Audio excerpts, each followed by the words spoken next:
So let's do a roundup of some of the more interesting Warhammer 40k relevant news. Looks like we've got a release month confirmed for the Combat Patrol magazine, a new teaser of what looks like an Imperial Preacher, some fun Sentry Guns, some sprue clarifications for the Brood Brothers, and a fair bit more besides.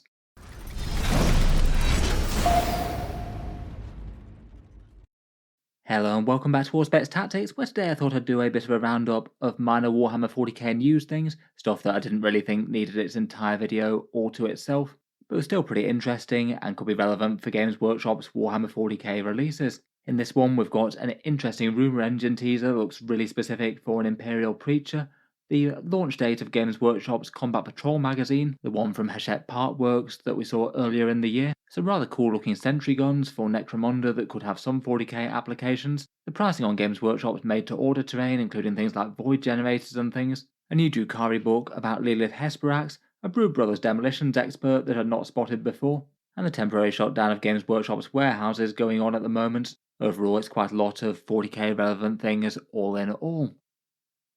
First up, let's start with that slightly tantalising teaser of potentially a new Imperial Preacher. Each week on Tuesdays, Games Workshop gives us a new rumour engine teaser, a little snippet from a model that's going to be coming up for them. Sometimes it's stuff that comes out kind of soon after, sometimes it's literally years in advance. A lot of the time it's stuff that's really non-specific, but this time it does look like something that we can easily see what it's intended to be.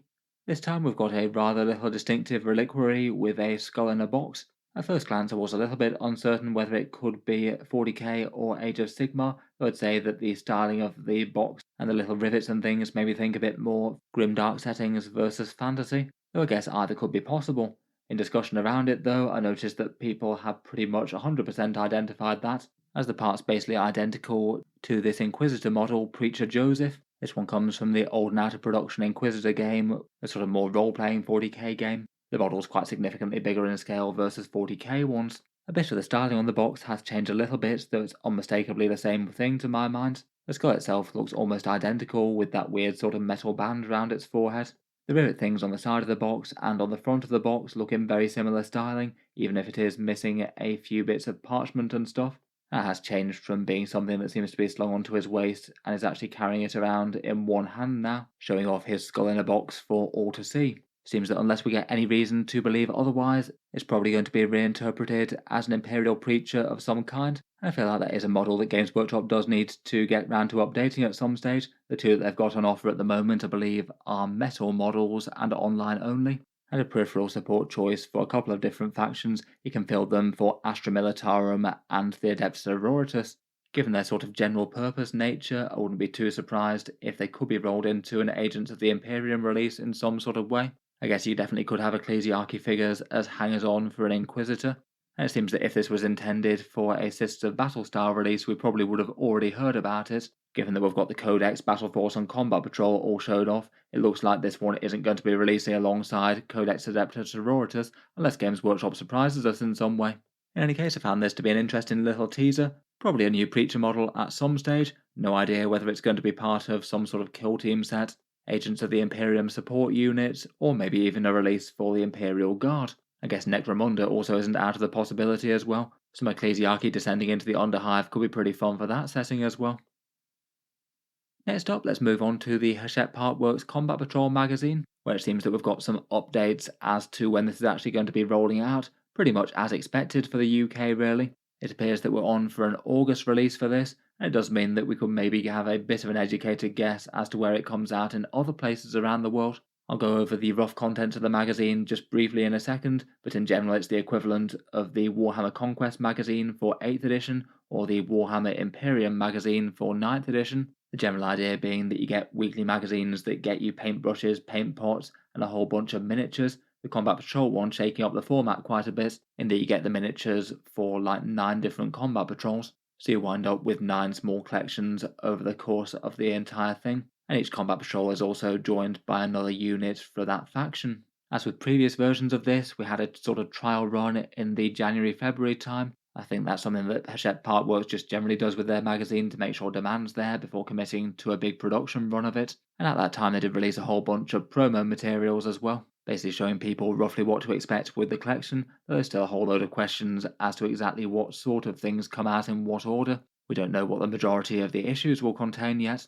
In any case, from some emails that they sent out recently, they updated a bunch of people who'd subscribed to the trial run version of the magazine and basically announced to them that it was going to be coming in August 2024 for UK collectors, so only around about 2 to 3 months to go on that front. Seems that from a screenshot or two of the email that I've sent, some people have been sent out a free Crusade book for the Tyrannic War as a thank you for early support. I guess that's a nice to have, though I do wonder if that's sort of an unpopular release that Games Workshop is getting rid of some of. As is common with the Hachette magazines in the past, there's no current confirmation of exactly when it will come to the USA and other countries. They like to keep release dates close to their chest until a bit closer to the time, but given that this one seems to be on schedule for August time, there's a good chance that USA and Canada will get it around about January 2025. Might not be exact, but that's about the time that I'd expect it to turn up, and then Australia would be June 2025 if they do keep to the exact same calendar.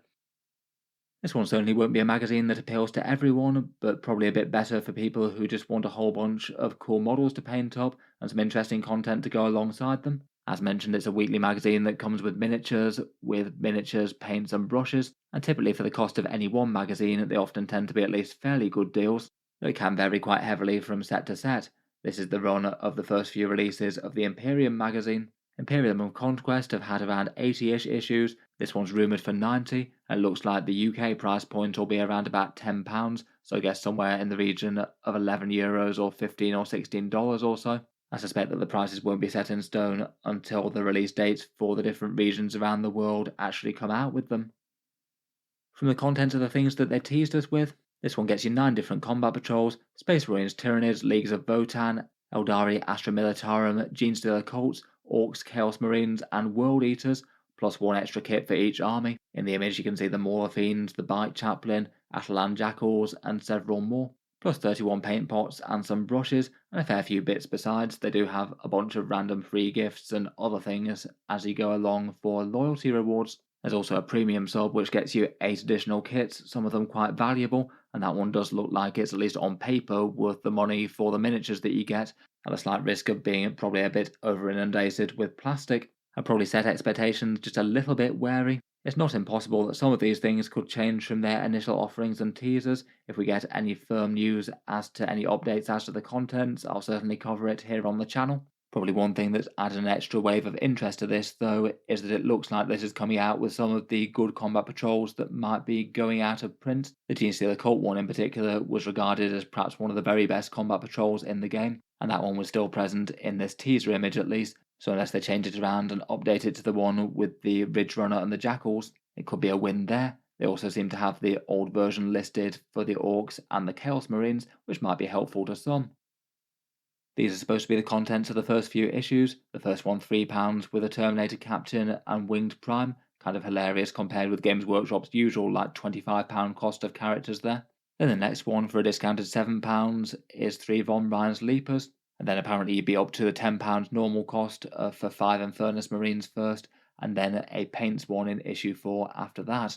I'm sure plenty of people will be interested enough to try and get the entire thing and just build up the collections as they go along. I feel like perhaps the absolute maximal value you can get out of it, though, is if you can land certain issues by ordering them in specifically. For example, £7 for 3 Von Ryan's Leapers is just ridiculously cheaper than you'd be able to get them elsewhere. And we might see a fair few of them turning up on eBay as well for people trying to flip them a bit, which maybe isn't ideal for a bit of scalping going on, but it certainly should mean that the price should come down for buying any individual set of kits on there. Overall should be an interesting one. I'll certainly be keeping my eye out for a few issues that might be particularly worth far more than the price tag would normally mean. Next up for model teasers and reveals, Games Workshop unveiled a kit of Sentry Guns, kind of an interesting little support kit for Necromunda here. Apparently their indiscriminate fire that can occasionally mow down friends and foe is a bit more usable in the lawless and ungoverned remnants of Hive Secundus, and these things are apparently called Trazior Sentry Guns, with a choice of either being armed with twin heavy stubbers or twin grenade launchers. They're quite fun little models for the skirmish game. I guess the idea is that they can be used by multiple different gangs. They do certainly have a bit of a parallel with things like the Astra Militarum Tarantula Sentry Guns that you can get from Forge World, though those ones are armed with heavy bolters or las cannons. Feels like the grenade launcher or heavy stubbers would be appropriate enough proxies though if you did want to field them that way. I thought they were a fun little release. There's certainly no guarantee that the Tarantula Sentry Gun rules stick around when the 10th edition Codex Astra Militarum comes out. They have got a habit of retiring bunches of Forge World models en masse this edition. Next up, for a minor 40k kit reveal, one thing that I hadn't spotted in their previous previews was that the Brood Brothers get a demolition expert. They did a little article on them today, sadly not showing off the full sprues or anything for the upgrade sprue that goes with these Cadian shock troops. I think that's kind of fun and yet another interesting thing that they could have relative to standard guardsmen. Genestealer cults certainly like to throw their bombs around. This guy looks like he's got a whole load of strapped together sticks of dynamite with a timer held in a rather sinister mutated claw hand. It looks like at some point he's come off second best from some explosives with a scorched head. Between all this, there's really quite a lot of stuff to represent on the unit if they do get a 40k datasheet. As mentioned before, I'm really not sure whether they're just going to be meant for representing, say, Cadian shock troops that have fallen to the Brood Brothers, or whether they're going to have their own bespoke datasheet to go alongside them. I'd honestly probably guess the latter at this stage. There's just a ton of war gear options that don't seem to gel particularly well with the guard kits. You can get medics in Deathcore of Krieg, for example, but not in Cadian shock troops. You can't get a demo charge in any of them, nor can any of them take anything that's particularly the equivalent of a cult icon. Fingers crossed that could add an extra unit for the Genestealer cult, maybe a veteran Brood Brothers kit that can go alongside all the stuff that they can field from the Imperial Guard. Besides that, they said that there's going to be at least 11 heads in the kit for customising the Cadians. Would have been kind of nice if we'd seen the full sprues though. Next up, that made-to-order terrain that Games Workshop announced last week now is on full sale and the pricing has gone up. Basically a whole bunch of terrain bits from Games Workshop's past, some of them really quite recent pieces that then went out of production, some of them a bit more old and trusty like the Void Shield generator. That one dates quite a long way back to a model that used to be able to protect a good chunk of an army. These things will be on offer until the 3rd of June from Games Workshop's web store only, and then reportedly come within 180 days. As normal with Games Workshop terrain, pricing is fairly expensive. For cheaper alternatives, you can often see lots of 3D printed stuff selling on things like eBay or Etsy. And MDF terrain is another good option. There's a fair few companies that make some really good stuff that's compatible with 40k. Out of these though, the Void Shield generator is the most expensive, £85 or $140, a fairly big terrain kit as it goes I suppose. The ruins of the subcloister and storage fane are £40 or $65, quite a lot for just a couple of ruins I think, even if they do the job quite nicely. There's some smaller plasma regulator terrain pieces from plasma generator things for £25 or $40. Then we've got a few other bits, including the conservator crane things with that Munitorum storage container. They're £30 or $50. And for some Sector Mechanica stuff, there's a ferrotonic furnace at £40 or $65, and a pyrolation incinerator at £50 or $80. Finally, we've got some alchemite stacks, which are a big £40 or $65, and the same price for the hemotrope reactors. I remember them coming out in the Warhammer Imperium magazine not so very long ago. You might still be able to find at least some of them online selling for significantly less than that. In general, I'd say that most of them are nice enough plastic kits. They do look all really quite classy on the battlefield, but Games Workshop being Games Workshop, they certainly cost a lot compared with the alternatives that you could get. And in general, I've generally preferred to invest more in the actual models and game pieces versus game boards. I'm kind of happy with cheaper alternatives myself. Finally, for a few more minor news bits, there's a new Lelith Hesperax going up that's the other pre-order for this weekend alongside Kill Team Termination. This one's named Lelith Hesperax, Queen of Knives, a book by Mike Brooks that Games Workshop seems to be making a bit more of a big deal of compared with some. It's one of the ones that's happening with a big fancy limited edition cover and signatures by the author. That'll be going up for pre-order on the 1st of June. No idea if that's going to sell out quite as instantly as some of their past limited edition runs. I feel like it's kind of guaranteed for certain big Horus Heresy series type releases, maybe a little bit less so for slightly more niche Xenos factions, but still feels like it's an interesting enough idea for a book. Cool to get a lore update for Lelith fighting alongside some Inari. In general, with the breadth of the 40k Millennium, it's nice to have things that are focused on the Xenos races as opposed to the much more developed Imperium versus Chaos. At the moment, we're currently in the period of Games Workshop's Warehouse Shutdown as well. That was billed as 27th of May to the 3rd of June. It means that if you order things through Games Workshop, no orders will be processed during that time until it reopens. So that does mean there could be some delays on shipping with certain things. Most sensible speculation online seemed to think that it was mainly for a yearly stock count or audit or similar. And I guess even after things get back to normal, the backlog might mean that there could be a bit of short-term disruption to Games Workshop's shipping. I don't know whether it's going to impact things like the Dark Oath release that they did. or whether it's the motivation for the recent week that we had with no pre-orders going live, aside from Middle-earth made-to-order things they wouldn't have to ship out the next week. Otherwise, looking to the future for 40k, here's perhaps the rough schedule of what we're expecting next. Kill Team Termination this week, then we've got the Sisters and Genestealer Cult Codexes alongside their Battle Forces and Combat Patrols, individual miniature releases for Chaos Custodians and Orc character models, plus things like the Night Lords and Mandrakes coming out separately from Kill Team Nightmare. We've got that Pariah Next and Mission deck, which I'd say is likely going to be in summer alongside the next balance update whenever that turns up, plus the Horus Heresy Mechanicum range, which I think they did quite a good job of redoing some fancy cool automata for. At the moment though, beyond all the stuff that we know is coming, Games Workshop hasn't really given us much of a roadmap. They have their Mystery Codex build for summer, which could be Agents of the Imperium, though could be something else. And at the very least, we'll probably get a preview show on the 20th of July, if not earlier. That'd tie in with one of their tournaments. I'm sure they could find another excuse to do another one before then, if they did have something significant to tell us about. Lastly, for a bit of channel news from Auspex Tactics, here's just an update that is the last couple of days to enter for the Warhound Titan giveaway if you'd like to.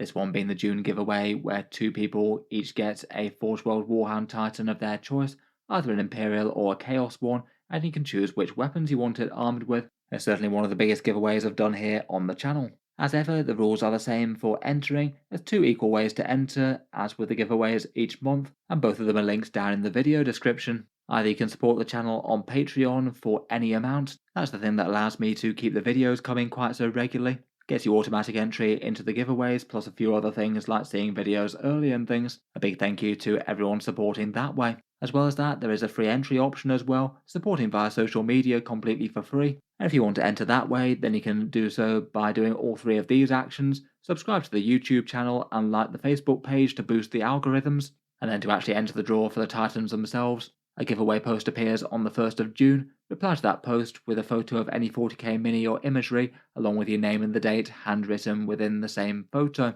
That last bit is just to deter Facebook bots and spammers and make sure things go to real people.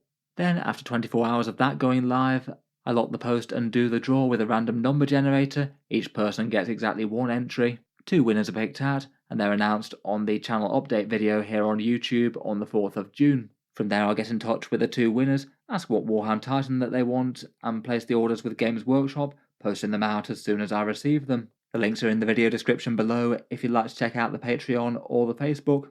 And there will be giveaways of similar sort of magnitude each month. The next one will be for a bunch of copies of the Sisters and Genestealer Cult Battle Forces when their codexes go live.